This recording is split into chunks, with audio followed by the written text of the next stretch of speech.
നമസ്കാരം.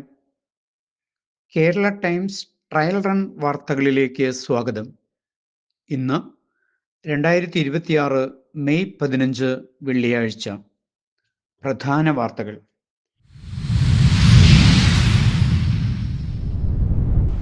കേരളത്തിന്റെ 13ാമത്തെ മുഖ്യമന്ത്രിയായി കോൺഗ്രസിലെ ശ്രീ വി.ഡി. സതീശൻ മെയ് 18 സത്യപ്രതിജ്ഞ ചെയ്യും.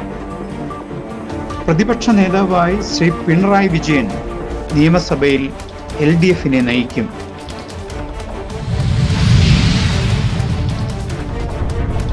സമ്പൂർണ്ണ മന്ത്രിസഭയെ ഒരുമിച്ച് സത്യപ്രതിജ്ഞ ചെയ്യിക്കാനുള്ള നീക്കത്തിൽ UDF നേതാക്കൾ നിർണായക ചർച്ചയിൽ.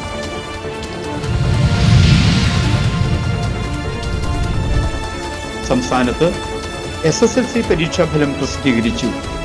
വിജയശതമാനത്തിൽ നേരിയ കുറവ്.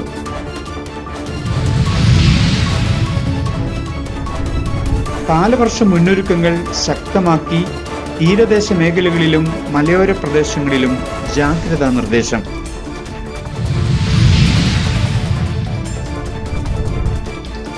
സ്ത്രീകൾക്ക് സൗജന്യ യാത്ര നടപ്പാക്കാത്തതിലുള്ള BJP-യുടെ പ്രതിഷേധം വെറും പ്രഹസനമെന്ന് രാഷ്ട്രീയ നേതാക്കൾ. വാർത്തകൾ വിശദമായി.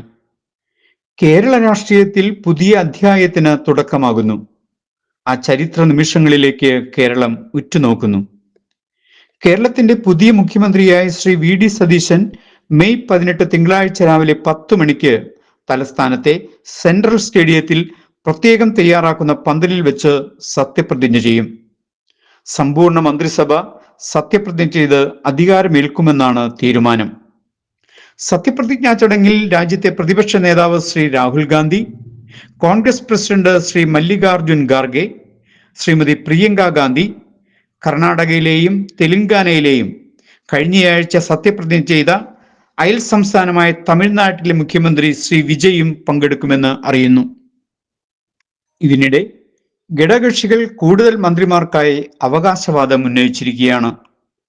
നിയുക്ത മുഖ്യമന്ത്രി തലസ്ഥാനത്ത് മുഴുവൻ നേതാക്കളെയും കക്ഷി രാഷ്ട്രീയത്തിനതീതമായി അവരവരുടെ വീടുകളിൽ ചെന്ന് കണ്ട് ക്ഷണിച്ചുകൊണ്ടിരിക്കുകയാണ്. പ്രതിപക്ഷ നേതാവായി തിരഞ്ഞെടുക്കപ്പെട്ട ശ്രീ പിണറായി വിജയൻ കുടുംബസമേതം ഇറങ്ങി വന്ന് നിയുക്ത മുഖ്യമന്ത്രിയെ സ്വീകരിച്ചു. ഉയർന്ന പോലീസ് ഉദ്യോഗസ്ഥരുമായി നടന്ന ചർച്ചയിൽ തനിക്ക് മിനിമം വാഹനങ്ങളുമായുള്ള യാത്ര മതിയെന്നും താൻ പുതിയ കാർ വാങ്ങുന്നില്ലെന്നും നിയുക്ത മുഖ്യമന്ത്രി പ്രസ്താവിച്ചു. പൊതുജനങ്ങൾക്ക് യാതൊരു തടസ്സങ്ങളും ബുദ്ധിമുട്ടുകളുമില്ലാതെ തന്റെ യാത്ര ക്രമീകരിക്കണമെന്നും അദ്ദേഹം കൂട്ടിച്ചേർത്തു. സീനിയർ കോൺഗ്രസ് നേതാവായ ശ്രീ രമേശ് ചെന്നിത്തലയടക്കം UDF മന്ത്രിസഭ സംസ്ഥാനത്തിന് ശക്തമായ ഭരണം കാഴ്ചവെക്കുമെന്ന് രാഷ്ട്രീയ കേരളം പ്രത്യാശിക്കുന്നു. സംസ്ഥാനത്ത് 2026 മാർച്ച് 5 മുതൽ 30 വരെ നടത്തിയ SSLC പരീക്ഷയുടെ ഫലം പ്രഖ്യാപിച്ചു. 4,14,290 വിദ്യാർത്ഥികൾ പരീക്ഷ എഴുതിയതിൽ 4,10,456 വിദ്യാർത്ഥികൾ ഉന്നത വിദ്യാഭ്യാസത്തിന് യോഗ്യത നേടി. 99.07% വിജയം നേടിയപ്പോൾ വിജയശതമാനത്തിൽ നേരിയ കുറവ് വന്നിട്ടുള്ളത് ശ്രദ്ധിക്കപ്പെട്ടു. 72 ക്യാമ്പുകളിലായി 9,968 അധ്യാപകർ ഏപ്രിൽ 14 മുതൽ മെയ് 2 വരെ നടത്തിയ മൂല്യനിർണയ ഫലം വിദ്യാഭ്യാസ മന്ത്രിയുടെ അഭാവത്തിലാണ് പ്രഖ്യാപനം നടത്തിയത്. വിജയികളിൽ 30,514 പേർ ഫുൾ A+ന് അർഹരായി. പരീക്ഷാഫലം ഔദ്യോഗിക വെബ്സൈറ്റുകളിലും 9188619958 എന്ന വാട്സപ്പ് നമ്പറിലും ലഭ്യമാണ്. മെയ് 16 മുതൽ മെയ് 21 വരെ പുനർ മൂല്യനിർണയത്തിന് അപേക്ഷിക്കാം. വിദ്യാർത്ഥികൾക്ക് മെയ് 25 മുതൽ +1 പ്രവേശനത്തിന് അപേക്ഷകൾ സമർപ്പിക്കാം. ഇതിനിടയിൽ UDF തെരഞ്ഞെടുപ്പ് വാഗ്ദാനമായി പ്രഖ്യാപിച്ച സ്ത്രീകൾക്ക് സൗജന്യ ബസ് യാത്ര നടപ്പാക്കാത്തതിൽ പ്രതിഷേധിച്ച് BJP മഹിളാ മോർച്ച നടത്തിയ സമരം വെറും പ്രഹസനം മാത്രമാണെന്ന് ജനം ആരോപിച്ചു. പുതിയ മന്ത്രിസഭ അധികാരമേൽക്കുന്നതിന് മുമ്പ് BJP നടത്തിയ സമരം തീർത്തും അവഗണിക്കേണ്ടതാണെന്നും മന്ത്രിമാർ അധികാരമേറ്റെടുത്ത് ഫയലുകൾ പഠിക്കാൻ അവസരം കൊടുക്കണമെന്നും ആം ആദ്മി പാർട്ടിയുടെ സംസ്ഥാന president advocate Vinod Mathew Wilson പ്രസ്താവിച്ചു.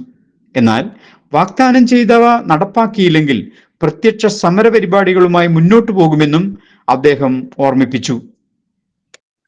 സംസ്ഥാനത്ത് കാലവർഷ മുന്നൊരുക്കങ്ങൾ ശക്തമാക്കി തീരദേശ ജില്ലകളിൽ മത്സ്യത്തൊഴിലാളികൾക്ക് ജാഗ്രതാ നിർദ്ദേശം നൽകിയിട്ടുണ്ട്. മലയോര മേഖലയിലുള്ളവരും ജാഗ്രത പാലിക്കണമെന്ന് കാലാവസ്ഥാ വകുപ്പ് അറിയിച്ചു.